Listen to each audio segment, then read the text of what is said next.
Ladies and gentlemen, welcome. This is Ronsley. This is a live recording of Should I Start a Podcast? You will find edited versions of this podcast on all your favorite podcast platforms: Spotify, Apple Podcasts, Google Play. Hopefully, I think you should. And it's called Should I Start a Podcast for my business. So if you are a business owner and have a podcast and want to know how to get more listeners, more credibility, more revenue, that's where you go to find that. Today I have an amazing human in the house. I will get to her in a second, but if you didn't know, We Are Podcast 2022 is back for its ninth iteration, Australia's first podcasting conference. I started back in 2015. This year, 10th and 11th of November. Go to wearepodcast.com to check out tickets and who's speaking and all that kind of stuff, all that kind of cool stuff. But today I have Amira in the house, Amira Alvarez, who has a podcast called the Unstoppable Woman Podcast. Now, the word unstoppable is really fascinating because it is, once you start going down the path of being unstoppable, you're like, well, what are the boundaries and what does it mean to be unstoppable, which we're going to get into. She's got over 330 odd episodes that she's published on her podcast, which is an insane amount of reps for a podcaster. So we're going to get into that. And I'm excited to hear about her story and how she started. Amira, welcome to the show. Super excited to be here too, Ronsley. This is going to be good. I love talking podcast. Right? I mean, I'm so excited that we get a chance to have this conversation and it gets recorded.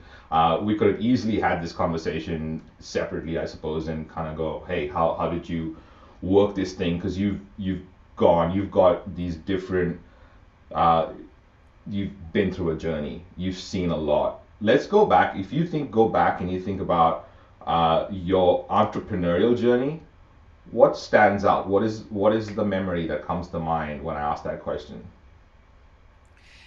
In terms of the podcast, the entrepreneurial journey in terms of the Yeah, in podcast. terms of the podcast, in terms of your business, what when you I think in terms of your business, when you look back, what is the entrepreneur moment that stands out?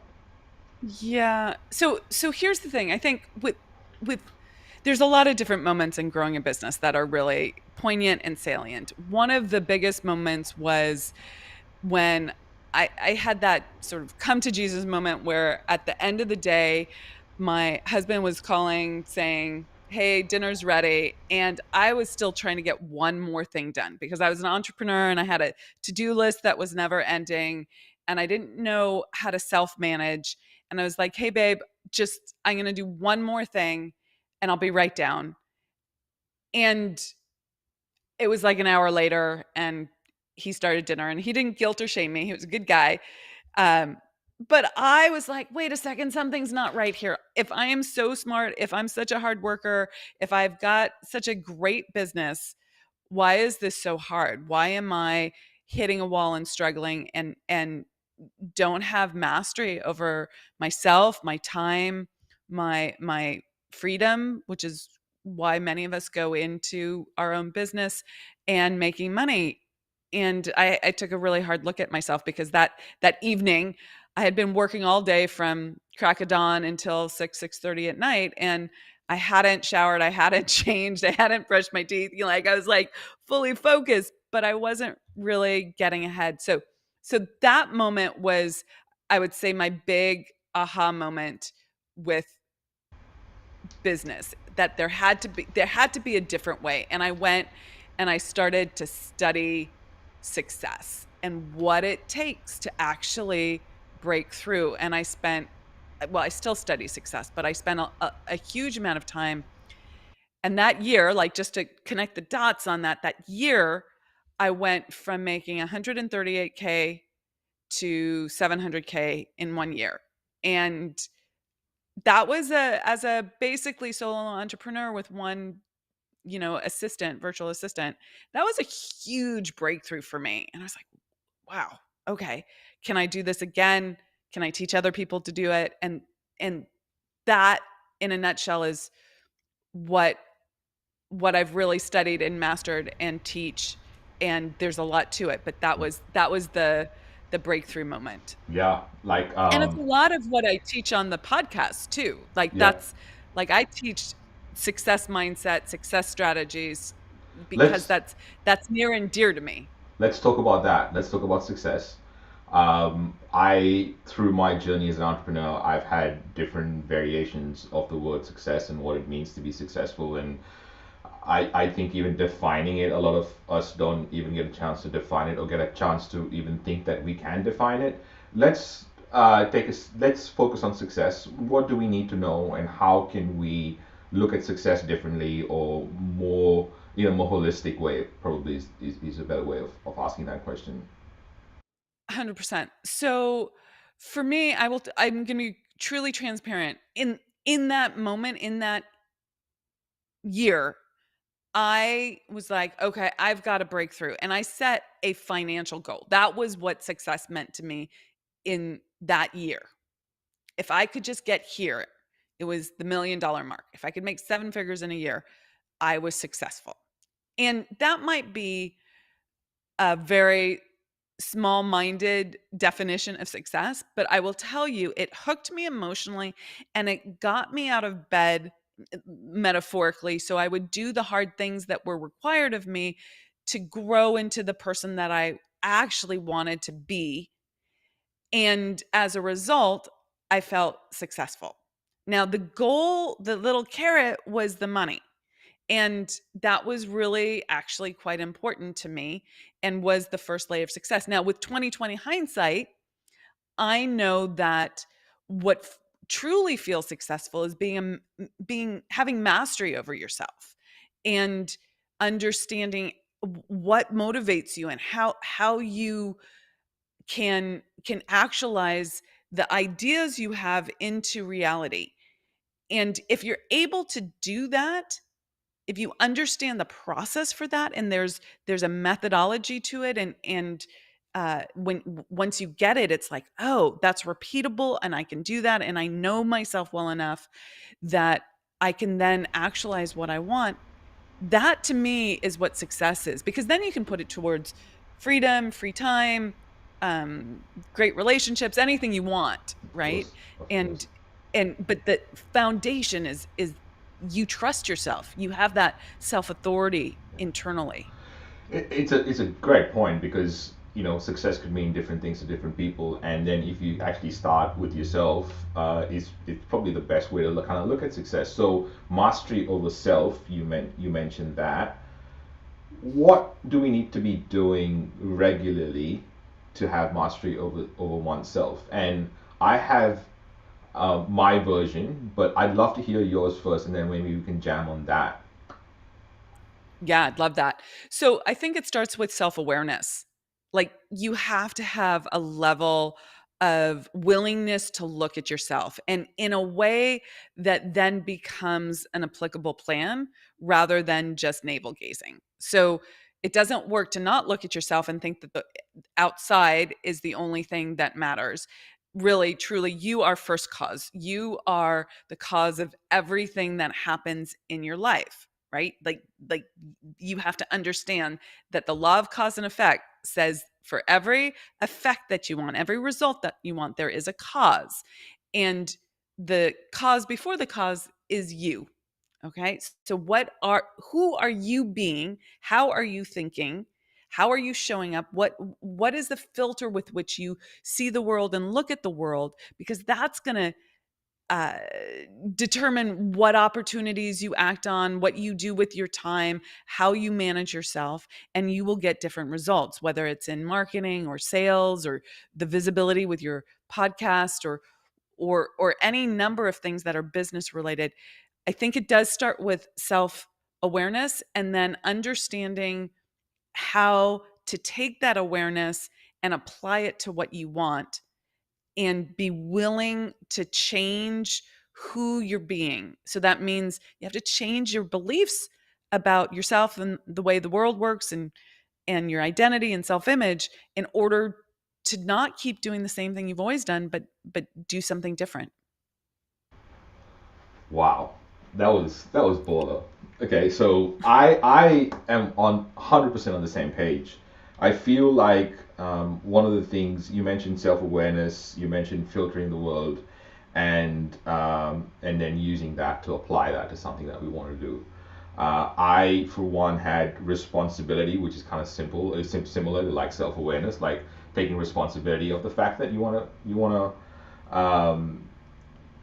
understand yourself better. I mean, self being a master of yourself, I suppose, and then having perspective, and then doing the reps to find what that perspective looks like. So that's why the podcast is such a huge component for me in this whole piece, because the part about the podcast that I like a lot is it gets me to refine my argument. So if I'm saying something for a while, I have the like people have the opportunity to kind of go, hey, dude, that doesn't make sense. Explain yourself. Or why did you say it that way? Is there another way to look at it? And maybe there is. And that's why having these conversations are so beautiful for me, actually. They kind of fill me up. And I wonder what the podcast does for you, and how does that fit into Amira's world and Amira's business? Yeah. Great question, Ronsley. So I just want to affirm first, like the personal responsibility angle, the perspective angle. I use the frame, the law of relativity. I learned these foundational laws of success, and they help me understand how to show up powerfully in this world and make successful decisions. And changing your perspective is such a key component to that. And then what you said about the reps, man, persistence is such a key thing. And putting in the reps is freaking huge, right? You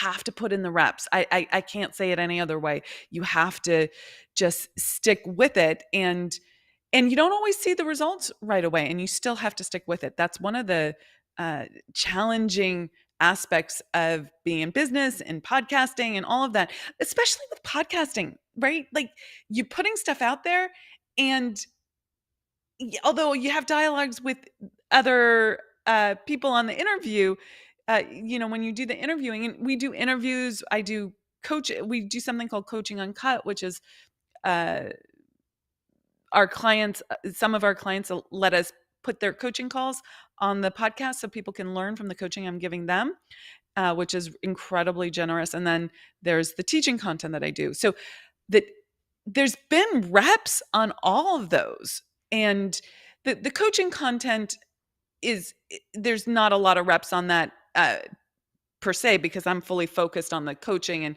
but I put my reps in before. On the podcast, I had to learn how to interview. That was a thing. I had to learn how to be a guest on an interview, Yeah. right? Yeah. That, It's that a it's and I definitely a thing. It's definitely 100% a thing, because and this is something that I speak about a lot. So it's really good to have this perspective. And if you can hear panting in the background, that's my dog. And for whatever reason, I'm having the worst tech day. So excuse the audio. I'm not even sure if everyone can hear the bad audio. But anyway, let's. I think the perspective that you're talking about, and the reps that we were kind of getting into, is so vital, because we get into a certain way of thinking, and if we don't have a chance to sort of soundboard that, we can't give that perspective to someone else. So having the podcast and being a good interviewer, like you mentioned, is so vital, because we are business owners learning to be podcasters. And after doing this for over a decade and 1,500 interviews in, I still don't listen necessarily properly. I have to like think I missed something right now, and I have that constantly when I'm in a conversation with someone. So I love that you're bringing up interviewing. Let's talk about that. What have you done, and what is your process to be a better interviewer? honestly, it's listening to other podcasts that I love. I listen to how other people ask questions, and I study what makes that interesting to me. What are they doing that keeps my attention, that sparks my interest, that engages me? And then I think, how could I integrate that into what I'm doing, both format and flow, but also energy wise, who you're being on the podcast and what's the vibe that I like and how can I access my version of that inside of me. So that's one key thing that I've done is I translate what I enjoy into my own my own process, my own pattern.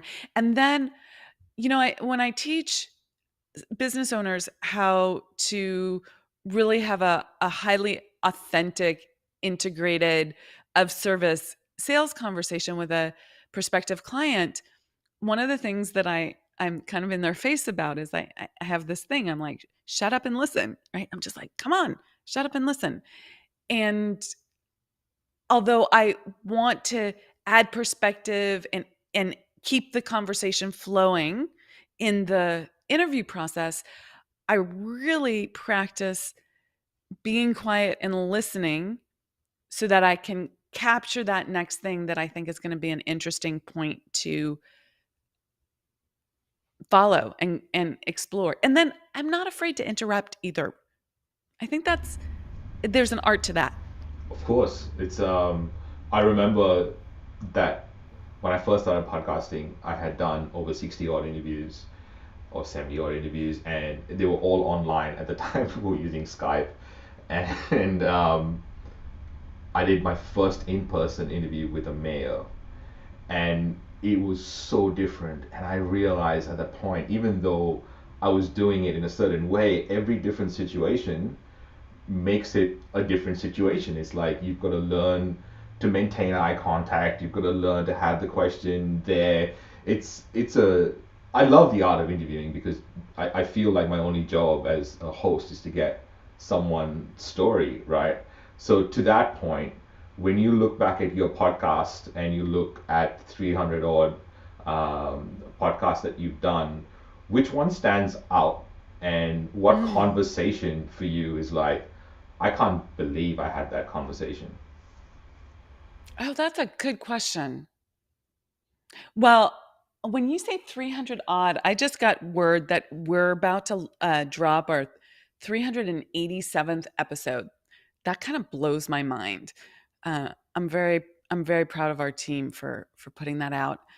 Um, you know, Here's the thing. I'm going to speak to visibility and growth. I think that's an important piece to this. The episode that popped for me was an episode I did with someone who I saw on stage at a Tony Robbins event. And so a year or so earlier, I was at this event. Here's this guy who's running the stage for Tony. He's he's got 8,000 people he's talking to, and he was up there and I was in the audience. And then I saw him at the hotel, which was a little odd, and we just kind of nodded at each other and said hello. And then later, I can't remember if our team reached out to him or he reached out to us. That's a little bit of a blur. But I was surprised that he was on the podcast.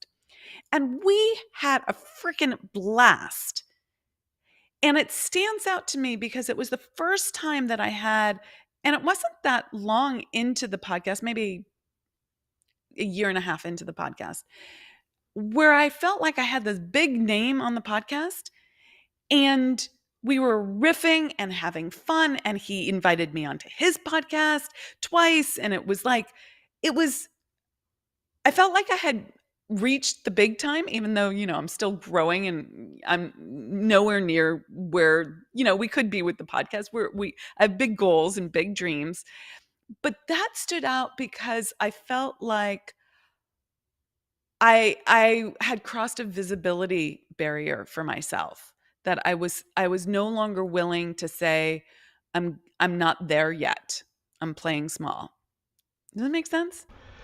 I would love to get into that. I had different questions until you said that those last few words of playing small. I Yeah. had a totally different way I thought this conversation was going to go, but until that point, because I feel podcasting And I'm including everything here in podcasting because the word podcasting has changed because it's a video podcast. It's not only an audio podcast. It's the whole platform, right? It's the whole show, your whole platform, your whole podcast platform.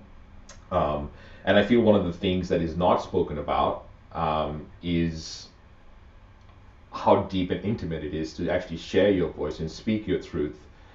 And part of that is playing small. Can you give us can you give us a perspective on how we can not play small? Because in general, I feel we're conditioned to not stand out, don't, be the person that creates the ruckus. So I'd love to hear your perspective on that part. I think our growth is on the other side of that fear. I think we all have that fear. We are raised with a belief structure that says that's very valid. It's very instinctual that says I am safe if I belong. Right? When we on the savannah or, early paleo years, if you were not part of the tribe, if you were thrown out, you'd be eaten by wolves, right? Like you wouldn't make it. And so we have a deep core belief that's been passed on generation to generation that says, don't stand out. Don't put yourself out there. Just belong. And yet that doesn't make you feel successful. Going back to our original topic of conversation.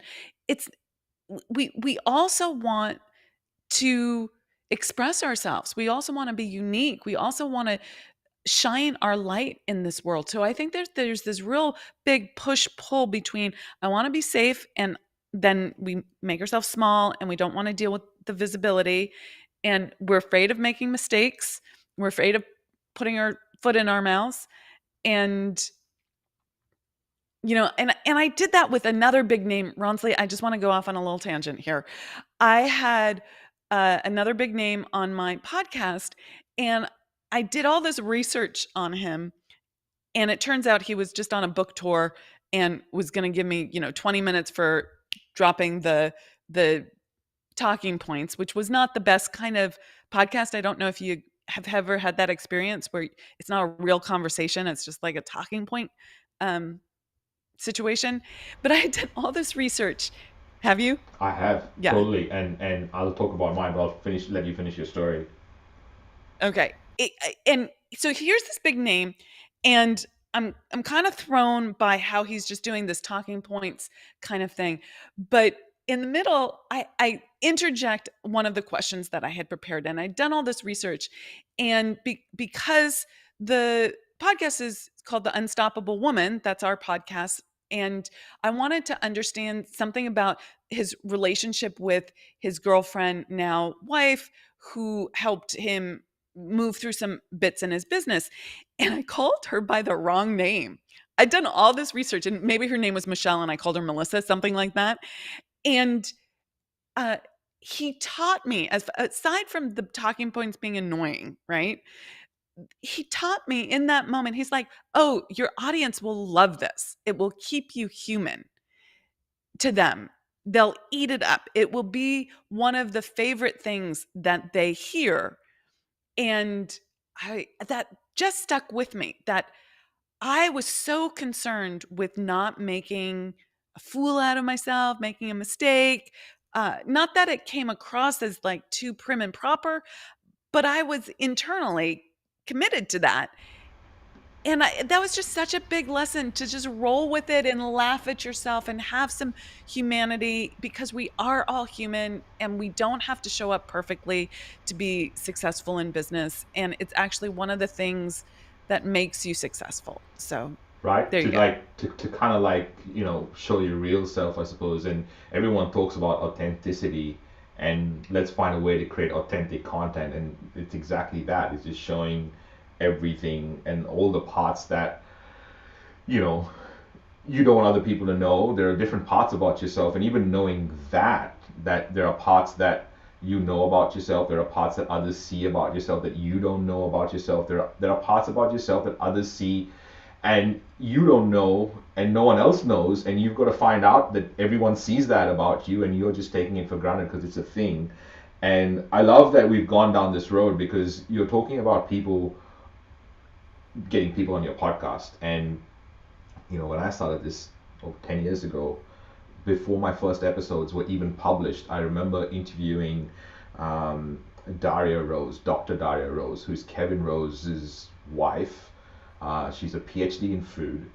And she said yes to come on this podcast that wasn't even released back then.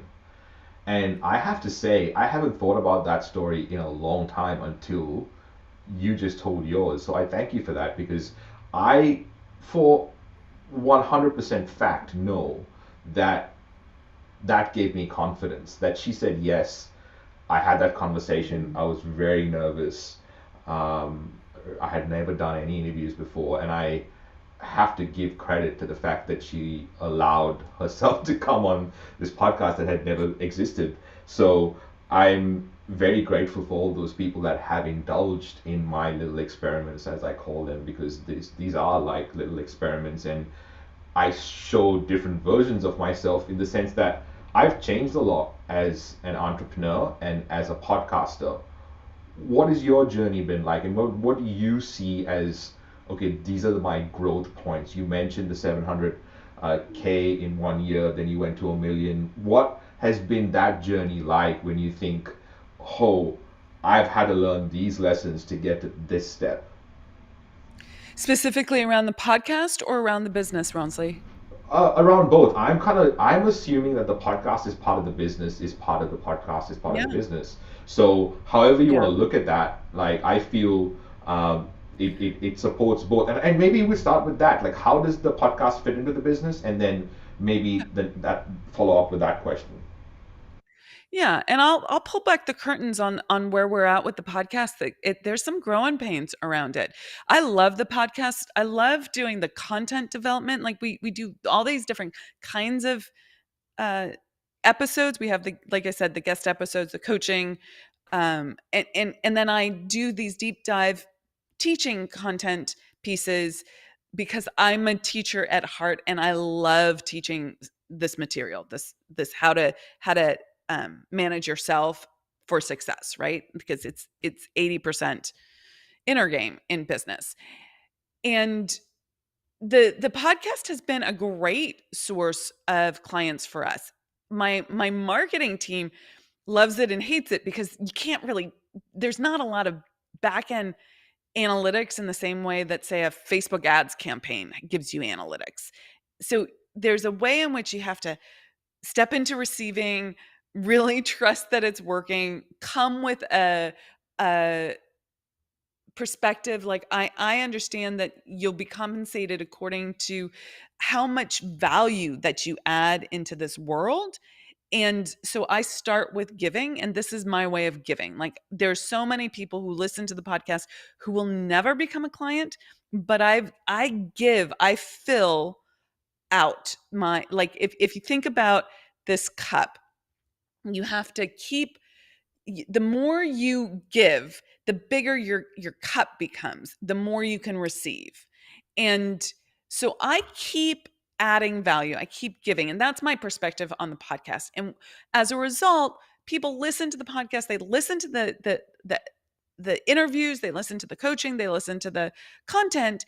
And for those who truly resonate with it, then they do something next with us. And sometimes that's just downloading some additional content that we offer.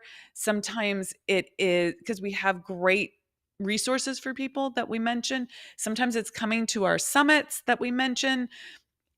And some people never come, right? Never do the next thing. And that's okay. You have to, it's really taught me that you have to sort of let go of some of that control that you want and trust in the process. So that has, but one of the things that's beautiful about a podcast is that for those loyal listeners who then, decide that they want to work with you, they know you, they come totally warmed up, ready to do the next thing with you. And that makes your job easier in terms of enrollment as a business owner into whatever business you're running. They already have your voice in their head as an expert, and so that makes a huge difference. Yeah, Yeah. I think I love that you've touched on these. You're speaking to the converted almost with the way the podcast works in the business. You mentioned giving. You mentioned value, and more giving equals bigger cup. I feel like people. There are lots of us that know how to give but don't know how to ask. How can we get Yes. better at asking? And I felt when you were speaking that this is going to be a question that you'd love to sort of jam on. So Uh, let's talk about the ask factor. What okay. what what? Can I Yeah, go off on this a yeah. little? Please Oh, go go on. off. And also, I have this word called activities, and I got this from Carrie Wilkinson. It's her term, and I feel like business owners need to have these activities in their regular, weekly, daily, monthly sort of reps. If you had to break down activities, what would that be? So maybe you riff and then get to some point where you kind of talk about what are the regular activities that we can do as a business owner or podcaster. As a podcaster, I'm just going to straight up say it. And we've done this well and not well. Okay? So owning that. Uh ask people to do the next thing with you. And whether that's subscribing, liking, downloading, sharing with friends. All of those are things, very easy things. Doing reviews, those are asks on the podcast that help grow the podcast. In addition, you want to regularly ask for people to take the next step with you. So I will often do a content episode on the podcast and then say, if you want we're going to pull together a worksheet that outlines what I've just taught. If you want to download that worksheet, go to theunstoppablewoman.com/e whatever 387, right? The episode number.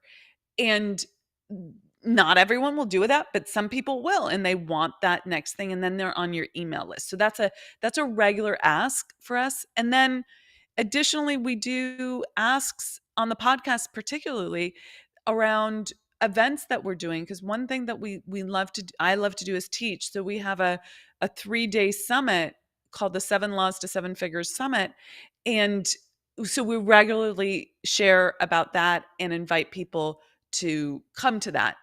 It's not all the time. It's not ridiculous. It's not like push, push, push, but you do need to put it out there or nobody knows. You have to let people know what's what's next for them. And some will come, some will not, and it's all good. It's all good. So now can I riff on asking and receiving? Yeah. Please go, please.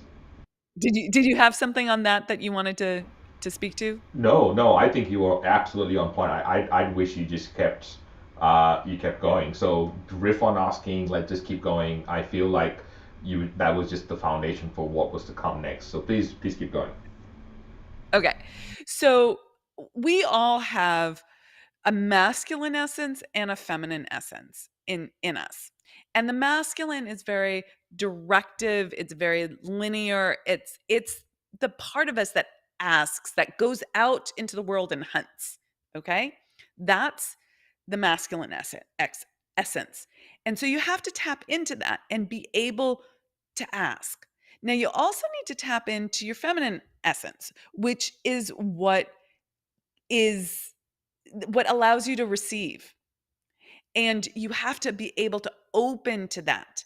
It's like the womb. It's that part that nurtures and receives. And you need to be someone who can tap into both her feminine essence and her masculine essence, or if you're a man, into your masculine essence and your feminine essence. And we all have both in different quantities and in different areas of our life. So a lot of people are really trained to be in their masculine and be able to be very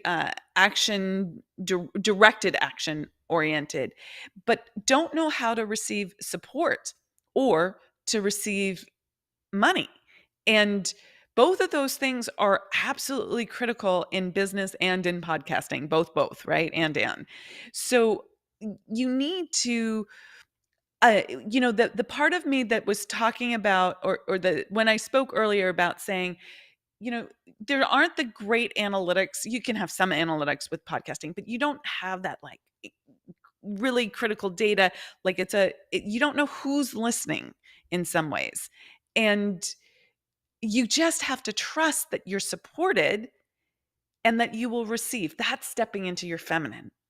And that is stepping out of scarcity. That's stepping out of graspiness. That's stepping out of fear.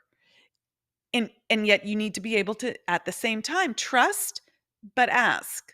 Trust but ask. Yeah. So you need both. I love that you took the asking to the next step, which I do think is very important. Like asking is not the final step, which I sort of alluded to with my question. I think receiving is that step because asking is easy. I suppose people can just ask and rip a band-aid off, just do a half-asked ask, and never be able to receive. And your point is very valid, and I feel like it's a Ronsley therapy session because this whole thing is totally making sense, right? The whole receiving and not being able to receive and kind of feeling really awkward about receiving, even though there's all these instances of people wanting to give, and sometimes even without asking. And sometimes the without asking part is really interesting because there are people giving, and because we don't know to receive. Um, Not talking about me. I'm speaking for a friend, really. We we can't see them as gifts. How can we change perspective a little bit, right? And kind of maybe see that in a way that, or pay more attention. How do we catch ourselves? Is there a method that you have to this madness? Yes. So one thing that I just want to give you right off the top of my head right now is that in the ask you also want to be giving. Okay? So, and this is as much of an intellectual and strategic perspective as an inner shift for you. So when I invite someone to the summit, or I invite someone to download resources on our success page, I know internally that it's going to help them so much, that it's a gift to them. It's of service to them. That's my come from energy on the inside, not just as an intellectual concept.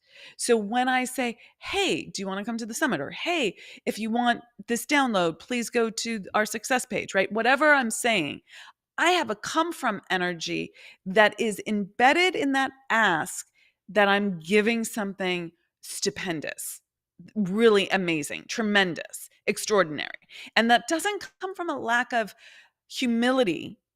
It comes from a recognition that we all have our unique genius. This is mine, and it doesn't serve anyone if I make myself small, like we were talking about. So I need to own my greatness and share it in a way that really demonstrates that the power that's behind it, and that will be of service to other people. So you can get beyond this by recognizing that even though there's a strategy there, right? When someone downloads something for us, they're on our email list, then we stay in touch that way, right? Like there's a strategy for that. But even on the email list, we keep giving amazing teaching content, resources, all of this sort of stuff. What's not to love? Like if you want to scale your business, I got the goods, right? Right. Like that's my attitude. Right. So I it's think that wrapped up in one.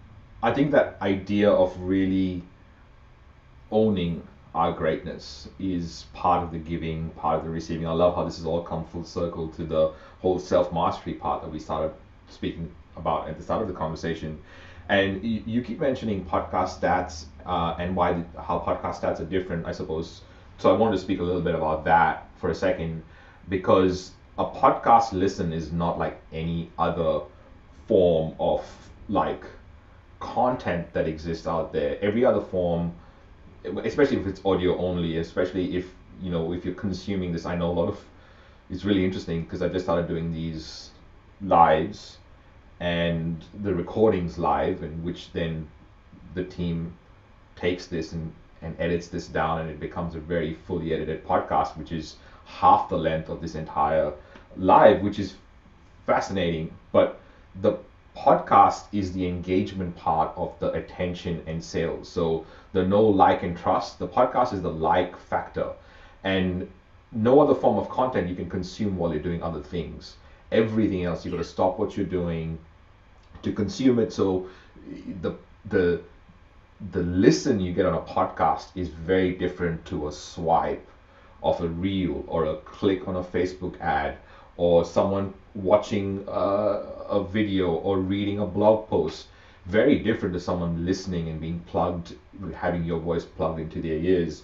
Because when you think about it, who would you rather buy from? Someone that has sent you a bunch of emails, or someone that you've listened to for the last half hour. And there's the reason why parents sing to their kids and talk to their kids even before they're born. This voice has a very deep impact. So I think, to your point, as being having a bit of perspective as a podcaster around podcast stats is really vital, because what ends up happening is that we get caught up in the downloads. And if I every week had 100 people that I could talk to, I would be very grateful.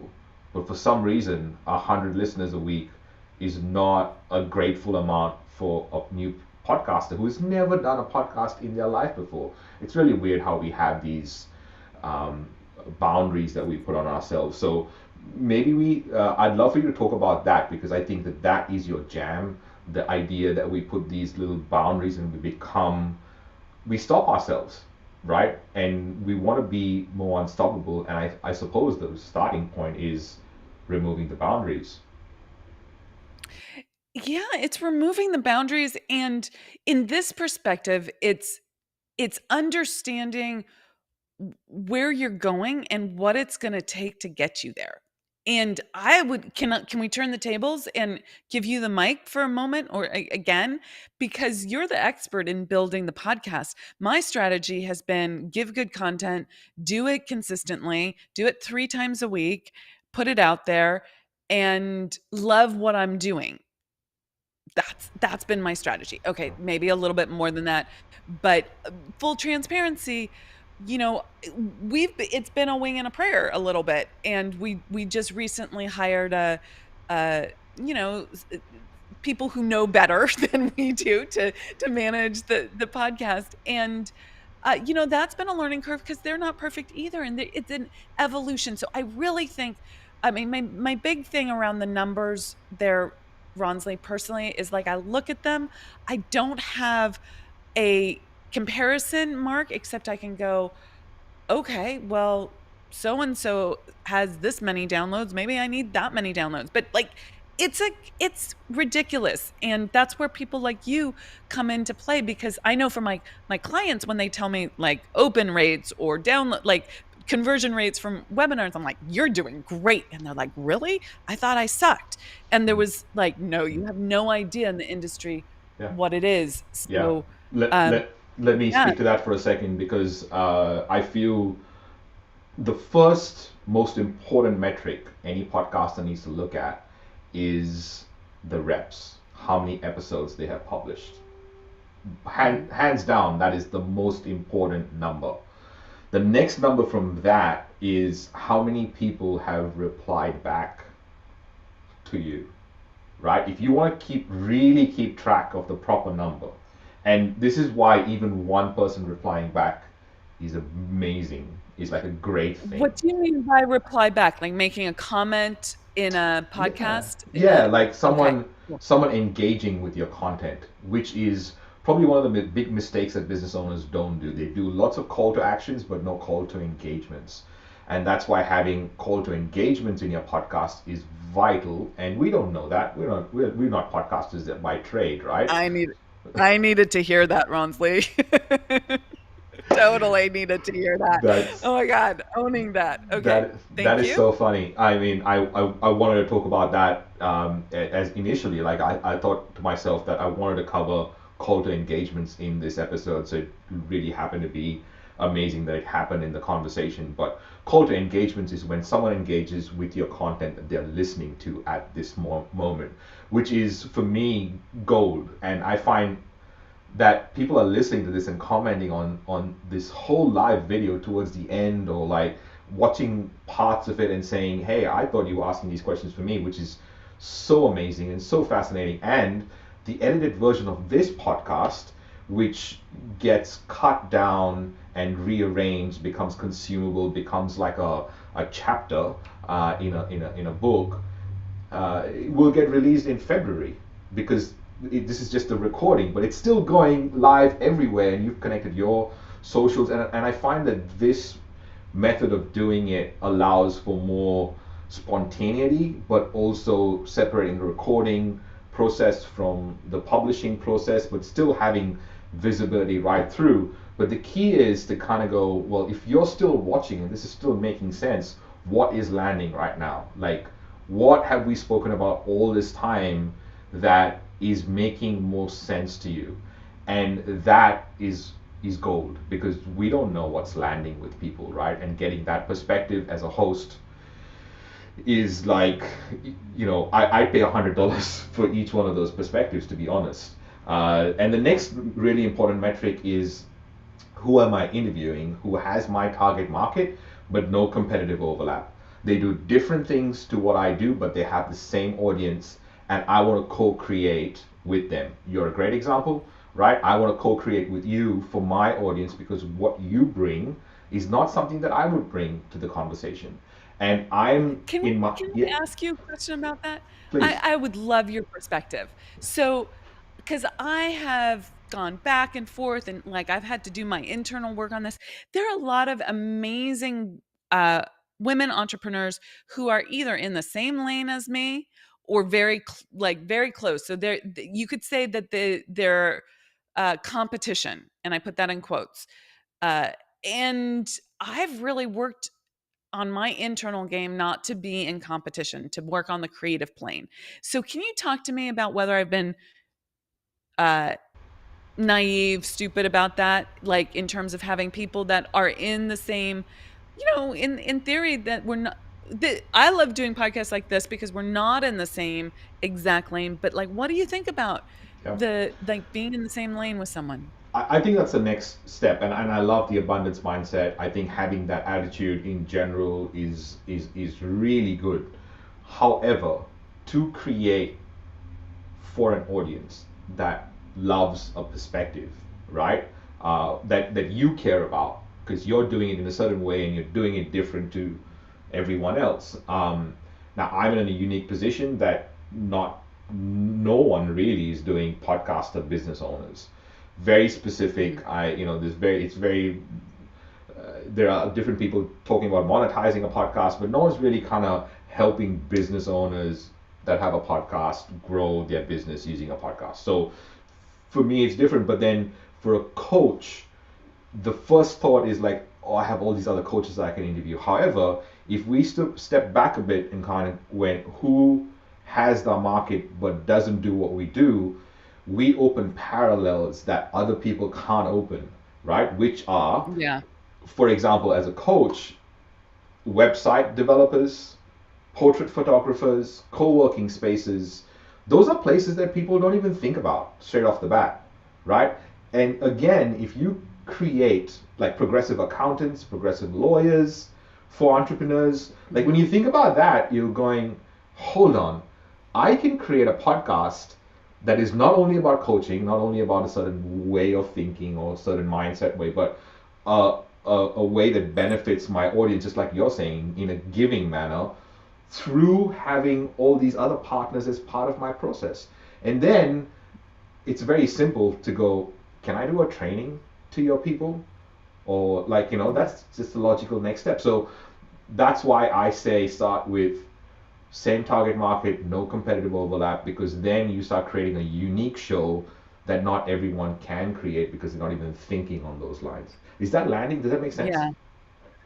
100%. And I love how you did your engagement CTA there. I'm picking up on what you're putting down. And I would say that our best, like to your point about how to build a podcast that builds your business, some of our best clients have come through, you know, being a guest and doing sort of a podcast swap with people who do speaking, speaking around coaching, or they are interior designers, or they're photographers, and these are the things that my clients are interested in, my audience is interested in also. So lawyer, that sort of vision that you've set, I just want to affirm that has totally worked for us Yeah. as a Yeah. growth strategy. Yeah, Yeah. amazing. Well, I can keep talking to you, and I love that we can keep going. I had other things that I wanted to cover, but I'm not going to cover this. So if you're watching this live and you wanted to look at the mistake that I was going to cover at number 68, I'm probably going to cover that in another episode. So, but if you want the whole list, mistakes.wearepodcast.com. It's a bunch of mistakes that business owners make with their podcast, and we've got the top 10 and how to avoid them and how to fix them. So go get that. But Amira, before we wind this up and land this plane, where can people find more about you and your work, and how can they connect with you? Absolutely. So I'm on all the social media channels, both as Amira Alvarez and the Unstoppable Woman. That's the name of the company. And the podcast is called The Unstoppable Woman. And that is on all the platforms. So wherever you like to listen, please check that out. And then we have a ton of resources on, I mentioned some of these laws that I really use to adjust my thinking and scale to seven figures. So we have trainings on that. If you go to theunstoppablewoman.com/success, you will get access to those trainings. We have sales trainings, we have uh, inner game thinking trainings, we have how to scale your business trainings. So tons of, I know that's a lot to take in, but if you're interested in these laws in particular, that's a great place. So theunstoppablewoman.com/success. So amazing. Thank you. Thank you for being here. And ladies and gentlemen, go check out the podcast. Episode 196 was me. I was on the Unstoppable Women podcast. Insane. But thank you for having me. Go check that out the podcast. Make sure you review and rate it if you do land up listening. Amira, thank you for this conversation, for the time, for allowing me for this therapy session, a Ronsley therapy session. So I appreciate you, and we'll catch each other soon. I'm hoping so. Thank you so much.